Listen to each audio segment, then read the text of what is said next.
Mesdames, Messieurs, peuple congolais, vous savez, les cigognes sont immortelles d'Alain Mabankou. Vous savez, Alain Mabankou, c'est qu'on a vécu dans le même quartier, à Pointe-Noire, en Vungu. On partait au même lycée, le lycée Karl Marx de l'époque, c'est-à-dire aujourd'hui Victor Auganière. Donc on faisait le même chemin, mais sans jamais se rencontrer ou se connaître. Lui, il était en série littéraire et moi en série scientifique. Donc, il a écrit ce livre-là qui s'appelle Les cigognes sont immortelles. Et nous connaissons cette affaire de l'assassinat du commandant Marin Gouabi, l'un des grands acteurs des armées congolaises. Et pendant sa mort, Alain Bamangou vivait à Pointe-Noire et moi je vivais au nord du Congo, à l'équateur, sur l'équateur Amakwa. Et voilà pour l'histoire.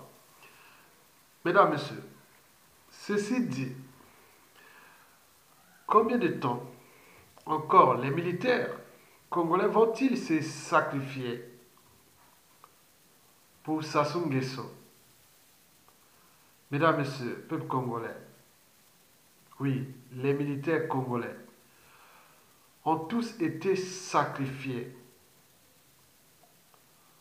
par Sassou Nguesso. Et ils se sont sacrifiés pour Sassou Nguesso, un être mortel qui est venu là par effraction à la tête de l'État congolais pour tout simplement exploiter ce pays. Et puis encore, le détruire. Oui, il a détruit d'abord des vies, tant au niveau civil, politique et militaire.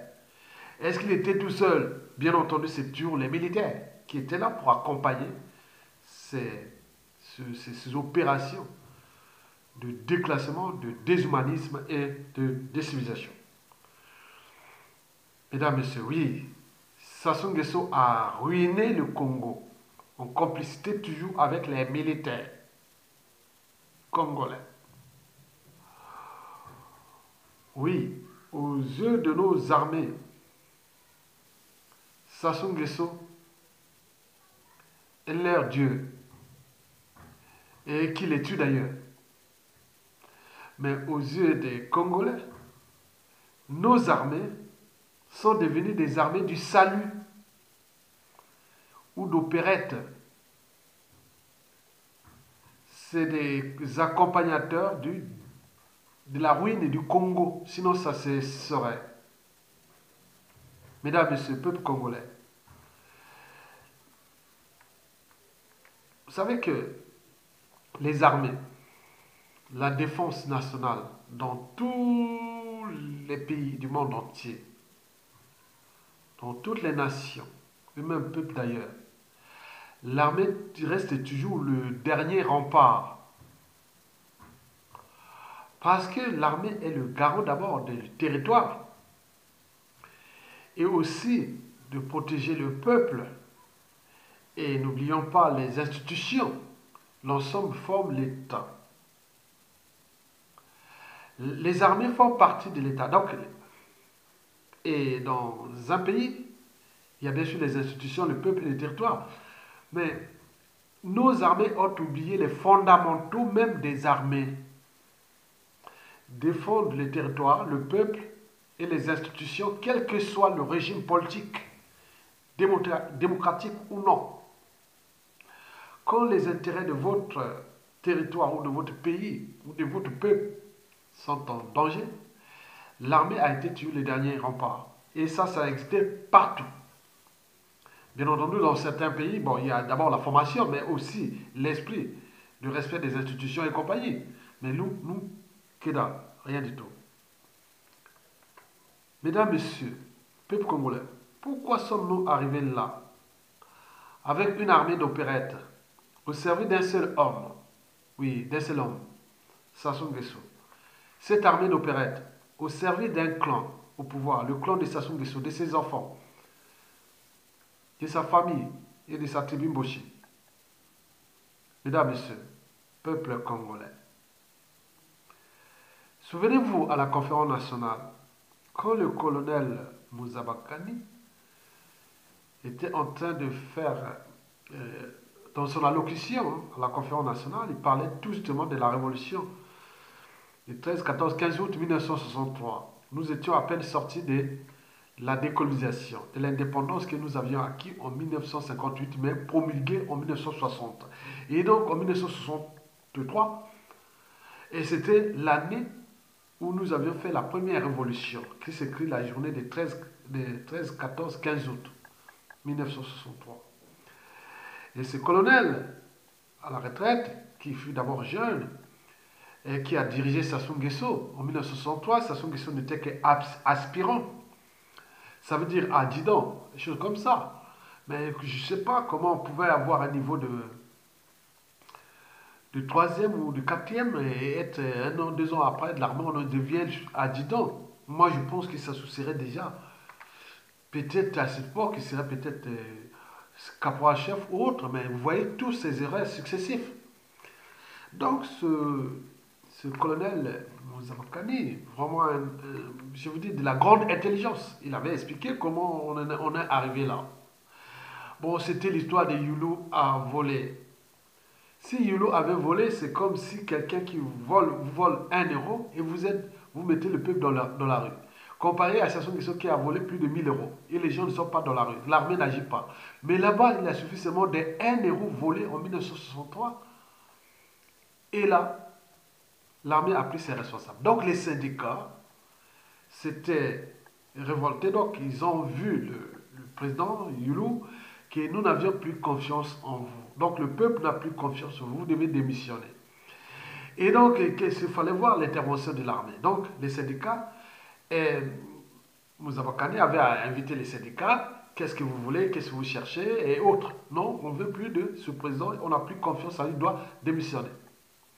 Et donc ils se sont retrouvés au palais du peuple actuel, où ils avaient fait leur, voilà, comme on l'appelle chez nous, le dialogue un peu. Donc, le colonel Mouzabakani a invité le président en place, il dit non, mais les syndicats, bon, ils veulent que tu démissionnes, quoi. Démissionne ou pas? Donc, il a démissionné. Comme je n'ai plus confiance, c'est-à-dire Youlou avait une âme et une conscience. Il était raisonnable.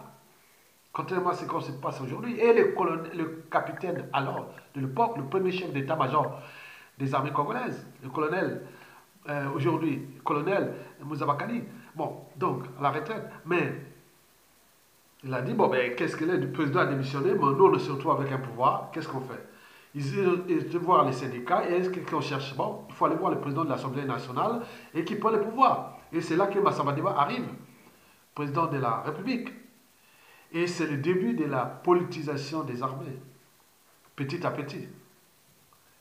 Et donc, ça s'est accentué avec le marxisme-léninisme de Marien Ngouabi entre 1970 et 1977, puis Sassou Nguesso d'ailleurs a continué. Quand le colonel à l'époque, Jean-Marie Michel Mokoko, prend la tête des armées congolaises en 1987, il voulait dépolitiser cette armée. Cette armée était politisée. Il a cherché en vain, mais il a eu la chance parce que nous étions en même temps pendant la chute du mur de Berlin et de la guerre froide. Donc le communisme s'effondrait. Donc il avait déjà anticipé quand il y avait la perestroïka de Gorbatchev en 1986. Vous vous rendez compte? Et donc ce fut un processus. Mais Mokoko a cherché à dépolitiser cette armée en vain. Donc on arrive à la conférence nationale et quand vous voyez que Mouzabakani parlait et on a monté en image côté général Mokoko, alors chef d'état-major des armées, qui a permis la tenue de la conférence nationale. Parce qu'il respectait les fondamentaux des armées. D'avoir le peuple, le territoire et les institutions. Il y a une volonté qu'il faut le multipartisme. Pourquoi on empêchait? Et donc c'était comme ça. C'est pas ce qui se passe aujourd'hui. Avec le chef d'état-major de Sassou Nguesso, le général Okol, qui a utilisé même le terrorisme d'État dans le pôle. Une armée qui se bat contre sa propre population, alors qu'une armée se bat avec une force étrangère. Donc, Mokoko, pendant la conférence nationale, nous nous sommes retrouvés avec deux esprits de cette euh, envergure-là des armées congolaises. Donc l'armée congolaise, en fait, s'est politisée petit à petit dès l'arrivée de Massamba Deba. Et s'est accentuée avec, d'abord, Massamba Deba avec la création des milices, hein, les milices et compagnie. Après l'arrivée de Marine Wabi qui a politisé complètement l'armée. Et Sassou Nguesso I en 1979 à 1991, 92. Et donc, l'armée est politisée. Donc, il ne remplit plus ses fondamentaux qui sont d'abord protéger le territoire, le peuple et les institutions. Et donc, voilà pour la petite histoire de 1960 à 1991. Donc, vous savez que quand euh, nous avions été pendant cette conférence nationale, bon, on a voulu tenter à bouleverser la conférence nationale, mais ça n'a pas marché parce qu'il y avait toujours cette institution représentée par le général Jean-Michel Mokoko. Sinon, on n'aurait jamais eu de conférence nationale. On n'aurait pas eu l'arrivée de l'Issouba en 92, en 97, et qui fut balayé par un coup d'État militaire France-Afrique de Sassou Nguesso de 1997 à nos jours. Mesdames et messieurs, donc, vous savez que on dit que l'intelligence ou les valeurs et tout ce qui peut représenter l'individu ou une société, ça peut être un effet d'entraînement.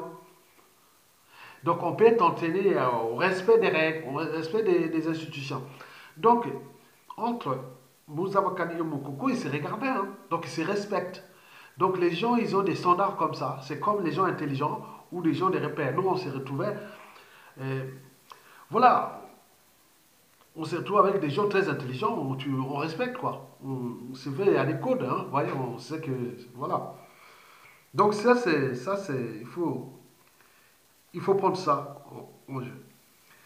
Donc, vous savez que après la conférence nationale, il est arrivé euh, le pouvoir de l'Issouba, 92 à 97.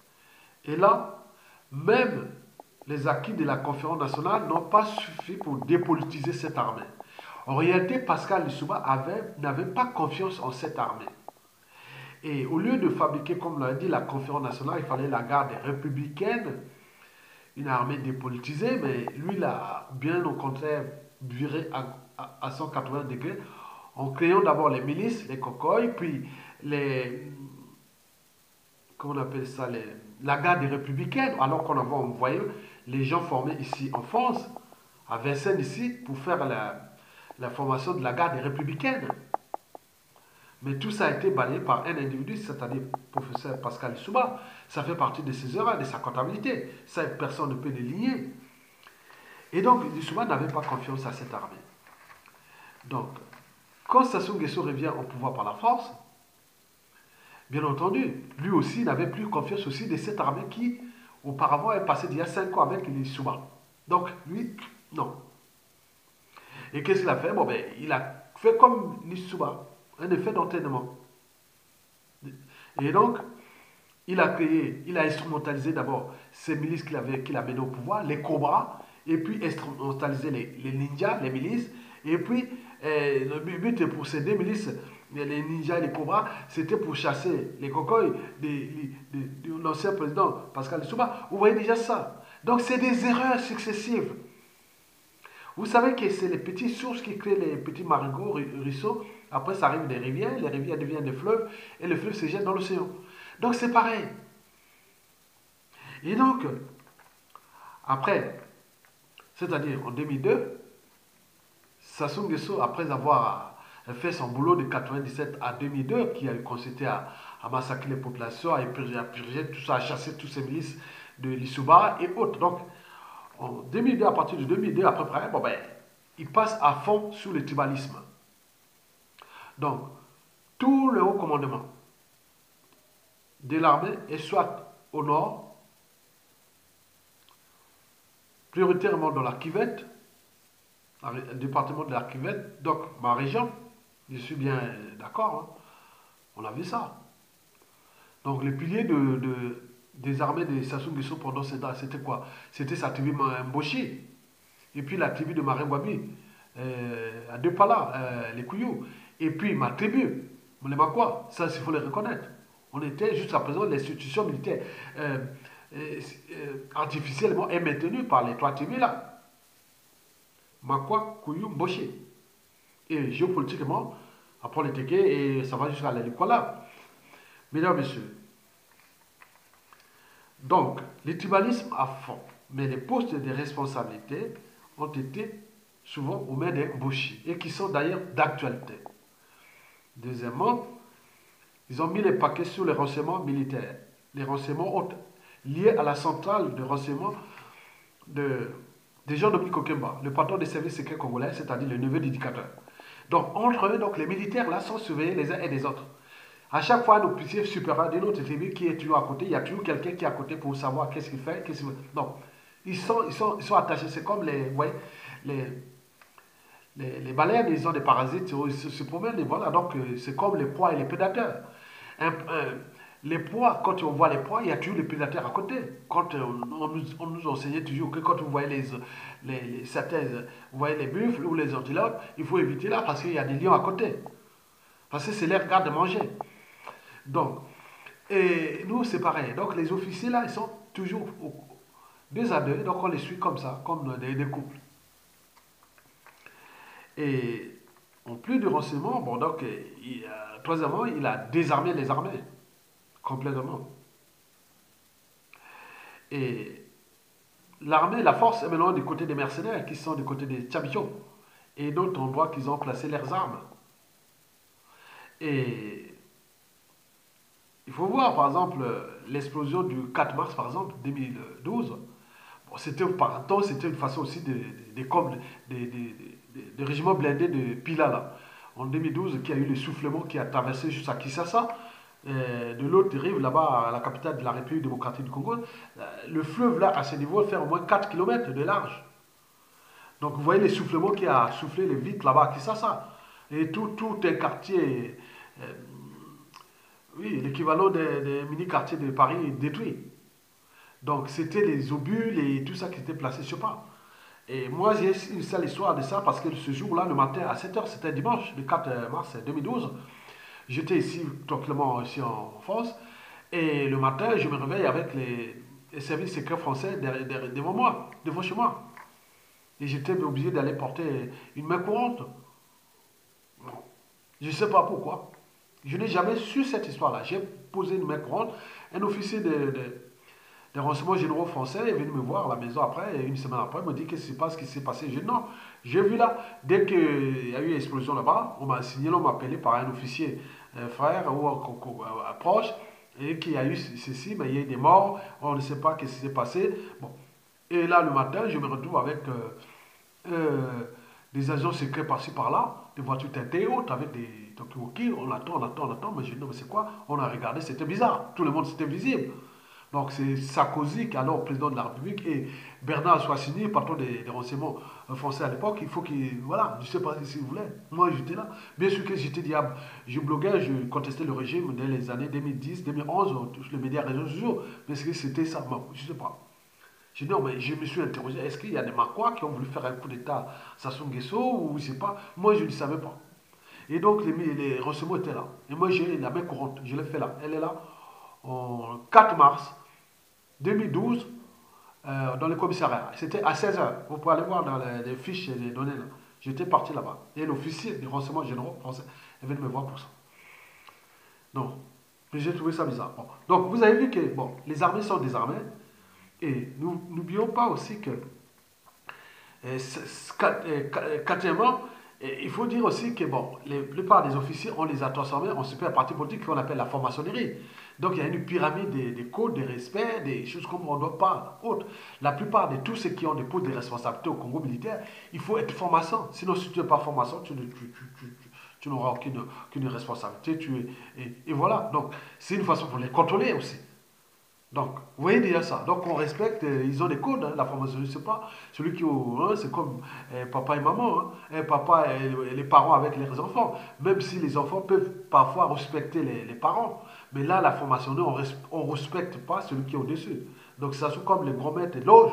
Et donc, tous ces militaires officiers, l'autre là, donc, les utilise, il peut les tuer, il peut les faire ce qu'il veut sur eux. Bon, cinquièmement, il y a eu la vague des assassinats, bien entendu. Tous ceux qui, à un moment donné, ont aidé Sassou Nguesso à revenir au pouvoir, il les a tous assassinés.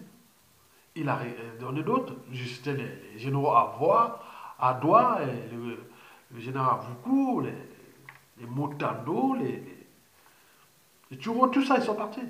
Mais personne ne réagit. Il les fait tomber comme des quilles dans un boulier, mais personne ne réagit. Parce qu'il y a d'abord ce tribalisme, il y a ce flicage, et aussi ces réseaux formationniques, et aussi, eux aussi, ils ont été mêlés par des assassinats et autres. Donc chacun a peur que, si tu pars, tu risques de te retrouver dans la merde, comme tout le monde. Donc, comme ils ont tous des sons dans leurs mains, donc ils ne sont pas capables de s'affranchir du système. Alors que, en s'affranchissant du système, il peut y avoir des circonstances atténuantes. Et surtout si vous avez les responsabilités d'être au pouvoir. Donc on peut comprendre les circonstances atténuantes. Mais là, rien du tout. Mesdames, messieurs, ben oui. Donc ils ont les recettes qu'ils font, qu'ils savent utiliser. Mesdames, messieurs, oui. Vous souvenez-vous que les armées sont des armées, bien sûr. Vous avez vu l'incursion de l'armée angolaise dans l'enclave, dans l'Ignari, l'enclave du Kabila, à Kimongo. En 2013, une incursion de l'armée angolaise rentrée dans notre territoire sans rien du tout. Ils sont repartis, ils ont fait leur fête, ils ont arrêté même les officiers, ils ont fait ce qu'ils voulaient. Attends, pour l'honneur militaire et ingénieur, bon, je ne sais pas, on n'a jamais eu d'explication. Bon, le coup d'État constitutionnel 2015, on a tué les populations, on a fait ça sans que l'armée intervienne. Hold-up électoral 2016, un général, le vrai, Jean-Marie Michel Mokoko, élu, et on l'emprisonne, on fait ce qu'il veut, ça se fait, ils sont là, ils regardent. Il va même jusqu'à arrêter ces généraux d'opérette là comme les Dabira, les Nyangam et faire les comédies. Rien du tout. Et là, il est en train de mettre à la retraite la plupart des officiers qui, lui, peut-être, je ne sais pas pourquoi, pour quelle raison, il les met tous à la retraite. Et il y a d'autres qui ont le même âge, ils sont là en service. On ne sait pas pourquoi. L'art de diviser toujours pour rien. Et donc, ces militaires vont rester toujours dans les boucs émissaires, alors qu'un militaire, eh oui, a toujours l'instinct. L'instinct militaire, il connaît là où se cachent les armes. Mais ils sont là. Les armes sont là. Il ne sait pas s'affranchir. L'arme militaire doit être courageux. Il ne doit pas être un peureux heureux, un esclave malheureux. Donc, ça se trouve dans l'art de diviser pour régner, bien entendu. Je vous dis qu'il est en train de remplacer ses officiers, et qui pour certains, on ne sait pas pour quelle raison, mais simplement pour me préparer les officiers dociles, et qui seront pour, soi-disant que peut-être qu'il y aura un membre du clan qui va prendre le pouvoir. Mais ce n'est pas vrai. Ça ne va pas arriver. La géopolitique a tout changé. Avec ça, même si on c'est militaires moutons, et bon, mais tous ne sont pas des moutons, mais ils ont été désarmés, il y a tous ces flicages, tous ces moyens, ils savent comment le système fonctionne, il reste que le détonateur. Et dès qu'il y aura les détonateurs, ça va aller. Parce que déjà, je vous informe que 90% des militaires ne souhaitent pas se battre pour Sassou Nguesso. S'il y a une guerre, invasion étrangère, autre, ils ne souhaiteront pas se battre. Ça sera une délivrance. Sassou pourra se battre qu'avec ces 3, 4, 5 000 mercenaires. Et qui sont des armes, comment ils vont faire dans une population ou qui est en défiance et en méfiance, et je ne sais pas où est-ce qu'il va se battre. Contre qui? Donc, ça soit un peu bloqué. Mesdames, messieurs, bon, donc, le problème des militaires aujourd'hui, c'est que tous, il y a le problème du tribalisme, que ça soit divisé complètement les Congolais. Parce qu'il y a certains, pour l'art de diviser, d'autres dans les postes, les incompétents militaires, ils sont promus, les compétents sont déclassés, donc ça crée des divisions, c'est un bazar total. Et donc c'est une méfiance et défiance entre militaires. Et donc là, donc, les gens, s'ils devaient faire un truc, ça sera dans le sens d'une situation opportuniste et qui va peut-être conduire certains à prendre leurs responsabilités. Mesdames, Messieurs, bon, pour l'année 2019, je vous informe qu'au niveau des indicateurs macroéconomiques, prenons déjà la balance commerciale, elle est déficitaire parce que tout est reposé sur le pétrole, mais ça fluctue, bon, pas grand-chose. Et tant plus qu'il est géré de manière opaque, entre Total, le groupe Total pétrolier et Eni et Sassou Nguesso. Ce n'est pas notre ressource pour l'instant. C'est la ressource de Sassou Nguesso et Total et Eni. Bon, vous connaissez ça. Bon, là, les fluctuations sont là. Deuxièmement, le taux d'investissement, oui, il n'y a plus rien. La dette est telle qu'on ne va pas donner l'argent ce monsieur, qui n'a jamais fait de politique d'économie, ne connaît même pas les modèles les fondamentaux des règles économiques. Quelqu'un qui n'a pas su gérer l'abondance, comment pourra-t-il gérer la pénurie? Donc on ne va pas lui prêter l'argent, on ne va pas investir dans un pays où il n'y a pas de sécurité, on ne respecte rien. On ne va pas investir dans un pays où il y a des gens qui sont irresponsables, où il y a des fous.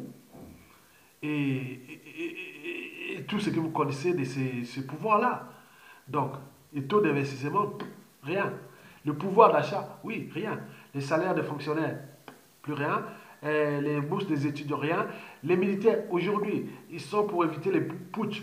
Ils sont payés par le groupe Total et Eni. Maintenant, là, tout le monde sait maintenant que c'est Total, le groupe Total qui mettait sa Nguesso en payant les militaires pour qu'ils évitent un putsch. Maintenant, tout se serre. Tout est en train de serrer là. Et Total risque d'avoir des soucis cette fois-ci avec l'État congolais, parce qu'il y aura l'audit de tous ces problèmes-là. On l'a raté dans les années 90, mais cette fois-ci, ça ne va pas rater avec la culture globale, avec les nouveaux esprits. Parce que donc, il faut qu'ils prennent les responsabilités déjà de préparer déjà les fonds et qu'il doit remettre l'État congolais, parce qu'il y a beaucoup d'argent de l'État congolais qui est stocké par le groupe Total. Parce que ce pétrole a été quand même volé à 90% par Total. Le Congo n'a eu que 10%. Les 10% dans les postes du régime. Les Congolais rien. 90% du pétrole exploité gratuitement depuis ces nombreuses années. Donc, je pense que il faut savoir que la situation qui va se passer d'ici peu, c'est-à-dire les Congolais vont devenir de plus en plus comme des rats, des esclaves. Le cas des villes, regardez les villes, les conditions humaines, comme on appelle la condition sociale, c'est catastrophique. Donc à un moment donné, il y a une période de rupture où tout le monde va dire non, vous devenez tous des rats. Bon, là, on a été de parce qu'on a atteint les limites de l'insupportable. Mais si les Congolais peuvent passer les limites de l'insupportable, on peut dire ça y est, c'est fini. Ça se peut compter que non, il n'y a plus rien. Parce que ce peuple a passé les limites que l'humain, partout dans tous les peuples, peuvent supporter. Mais là, bon, il risque d'avoir des tensions militaires parce que le PQ est là, donc on suit. Est-ce qu'ils vont. Oui, déjà, ne comptez pas les militaires comme une institution militaire, mais ça va être des gens, la fin. Et cette division des militaires qui vont faire là, parce que peut-être ceux qui sont en train de les mettre à la retraite, ils vont se structurer et dire non, mais on est là pareil avec tout ça. Mais bien sûr qu'ils n'ont pas d'informations qui viennent des médias, réseaux sociaux là-bas, tout est, il y a cyber-censure totale. Et donc il faut trouver les moyens. Mais les deux terres est prêt. Donc, bon, en réalité, la situation pourra devenir de la côté périphérique. Parce que la situation qui se passe en République démocratique du Congo, qui historiquement, à chaque changement là-bas, il y a eu toujours changement au Congo-Brazzaville, d'autant plus que toute l'opposition là-bas, ils veulent en découdre avec Sassou Nguesso. Donc, oui, les gens veulent que ça change en RDC pour que les gens sont prêts à aller se battre. Il y a des gens partout, au Congo, ils sont en Afrique, même en Europe ici, il y a des Congolais qui veulent aller se battre. Il se veut qu'il y ait des pays, entre en RDC, on leur fait une structuration militaire et autres, ils vont aller se battre. Ils traversent le fleuve de tous les côtés, ils vont aller se battre avec le régime. Quand la tant qu'il envoie ses mercenaires de Tchabitchola, les militaires seront déjà calmes, ils ne vont pas se battre pour Sassou. Donc on attend ces 5000 mercenaires là qui vont arriver. Donc les gens attendent les moyens pour rentrer en RDC pour se battre. Parce que le départ de Sassou Nguesso n'est plus politique. Il est rapport de force. Et la force brute. Parce que Sassou ne connaît que le langage là. Et donc, voilà la situation, parce que le but est d'abord de sauver les vies et récupérer aussi un pays. On ne va pas laisser détruire impunément par quelqu'un qui est arrivé par effraction, mais qui en a abusé aussi des erreurs politiques, civiles et militaires des uns et des autres. Et ces gens-là, ils vont avoir des responsabilités, mesdames, messieurs. Au final, oui, ça va partir d'ici peu. Il va partir. Cette fois-ci, c'est bon. Il va partir. Et nous, c'est à voir après, avec cette armée. D'abord, il y aura des états généraux de la nation. Et dans ces états généraux de la nation, il y aura aussi les états généraux incorporés, le volet des armées et de la défense. Il y aura des audits des armées. Il y aura des épurations, des condamnations, des peines de prison. Il y aura aussi les dignités, c'est-à-dire les gens qui n'auront pas leur salaire ni retraite, parce qu'ils ont trahi les fondamentaux des armées. Bon, donc, Donc, vous imaginez. Donc, pour le problème des réformes des armées, nous avons des idées. Oui, nous avons les idées et les stratégies pour réformer cette armée où les militaires seront bien nourris, bien entraînés et autres, où la priorité sera sur euh, l'esprit militaire et le respect des institutions et aussi sur le matériel. Nous allons miser beaucoup sur le matériel, moins de personnes, moins d'hommes, donc moins d'officiers, plus de soldats et beaucoup de matériel technique et tout ça pour des guerres de demain parce que nous sommes quand même dans une sous-région instable. Donc nous allons miser sur tous les moyens de renseignement militaire et beaucoup sur tout ce qui est les matériels sophistiqués, des techniques voilà, de guerre de demain. Donc nous allons comprendre ça et je vous laisse comme je vous ai trouvé et à bientôt.